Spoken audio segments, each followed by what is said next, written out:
হয় অতি শেহতীয়াকৈ চাংপানৰ কৃষকসকল ভীষণ সমস্যাৰ সন্মুখীন হৈছে। মই উপস্থিত আছোঁ ওদালগুৰি জিলাৰ কুকুৰাকাটাৰ এখন চাংপানৰ বাগিচাত। মই পৰিৱেশ দেখুৱাইছোঁ, মোৰ সহযোগীয়ে প্ৰথমতে পৰিৱেশ দেখুৱাব। এখন বিশাল বাগান, চাংপানৰ বাগানৰ মাজত মই উপস্থিত আছোঁ আৰু পৰিৱেশ দেখুৱাই আছে 4গৰাকী কৃষকে প্ৰায় 8 বিঘা ভূমিত এইদৰে চাংপানৰ বাগান এখন গঢ়ি তুলিছে। কিন্তু লকডাউনৰ পৰিপ্ৰেক্ষিতত, বিশেষকৈ আংশিক লকডাউনৰ পৰিপ্ৰেক্ষিততো এইসকল চাংপানৰ কৃষক এতিয়া ভীষণ সমস্যাৰ সন্মুখীন হৈছে। তেওঁলোকৰ ভাষ্য গ্ৰহণ কৰিম। তাৰ পূৰ্বে মই দৃশ্য দেখুৱাইছোঁ, বাগানৰ দৃশ্য দেখুৱাইছোঁ। এখন সুবিশাল চাংপানৰ বাগান মই পৰিৱেশ দেখুৱাই আছোঁ আৰু এয়া কুকুৰাকাটাৰ চাংপানৰ বাগিচাৰ দৃশ্য। দেখিলেই আচলতে ভাল লাগে বাগিচাখন, কিন্তু ইয়াৰ লগত জড়িত যিসকল কৃষক, বিশেষকৈ 4গৰাকী কৃষকে এই চাংপানৰ বাগিচাখন গঢ়ি তুলিছিল, কিন্তু আংশিক লকডাউনৰ পৰিপ্ৰেক্ষিতত ভীষণ সমস্যাৰ সন্মুখীন হৈছে এইসকল চাংপানৰ কৃষক। মই তেওঁলোকৰ ওচৰলৈ গৈ আছোঁ, অকণমান আগবাঢ়ি আহিব। আমি গম পালোঁ যে আপোনালোকৰ 4গৰাকী কৃষকে প্ৰায় 8 বিঘা ভূমিত এই বাগানখন গঢ়ি তুলিছে।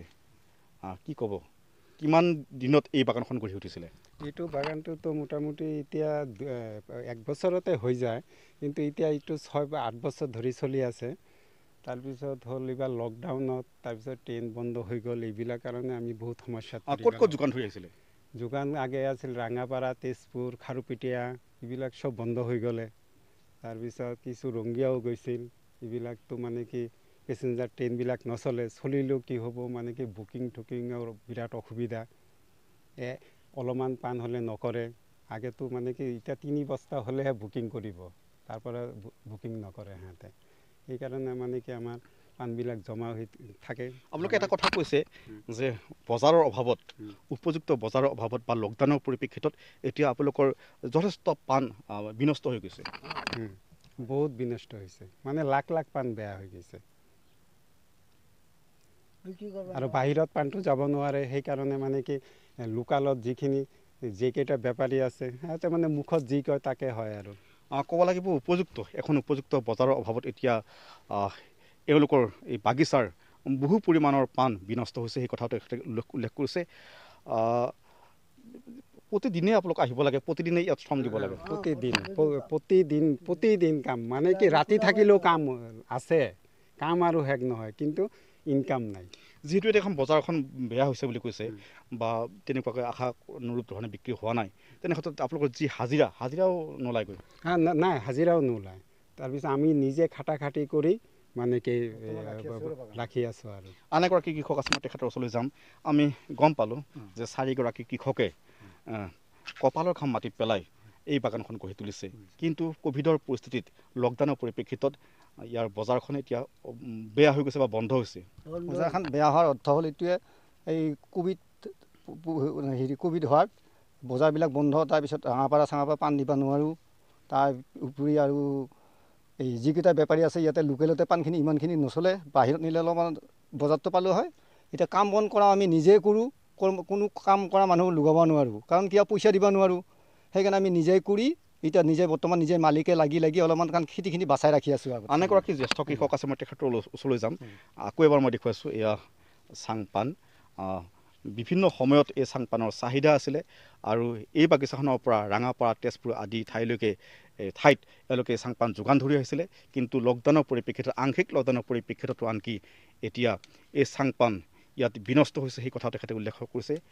কি ক'ব, কেনেকুৱা পৰিৱেশৰ সৃষ্টি? আমি চলবাই নোৱাৰোঁ। এই 1 বছৰ পাণ চিঙি পেলাই দি আছোঁ। বজাৰে পাণ বিক্ৰী হ'ব 400 টকা, বিক্ৰী হয় 50 টকা। বিক্ৰী হ'লে হ'ল, নহ'লে নাই। এতিয়া আমি হাজিৰা লৈছোঁ, হাজিৰা দিব লাগে 300 টকা হাজিৰা। সি এদিন ল'লেতো 2 দিন আমি খটাব নোৱাৰোঁ, এদিনেই খটাম। সিটো বাকী কৰি নকৰে কাম। মোৰ সহযোগে দেখুৱাব পুনৰ এই কুকুৰাকাটাৰ খোলৈ দিব লাগে 1 কুইণ্টল, আমি দি আছোঁ এতিয়া 10 কেজি। ত'ত আমাৰ খেতিটো কেনে হ'ব? লাহে লাহে বেয়া হৈ আছে। এটা কথা কৈছে, ইয়াত যথেষ্ট পৰিমাণৰ বাঁহৰ প্ৰয়োজন হয়। বাঁহৰ প্ৰয়োজন, খলিৰ প্ৰয়োজন, মানুহৰ প্ৰয়োজন, নহ'লে আমাৰ এইটো নহ'ব। এতিয়া আমি কোনোটাই কৰিব, বজাৰেই নাই। এই অলপ ছিংগো, আপুনি কৈছে 2000 পাণ দিয়ক, দিম। কি বজাৰ? 2000 পাণ 100 টকা দিম। এতিয়া আমাৰ সেইটোৱে মানিব লাগিব, উপায় নাই, কোনেতো নেনে।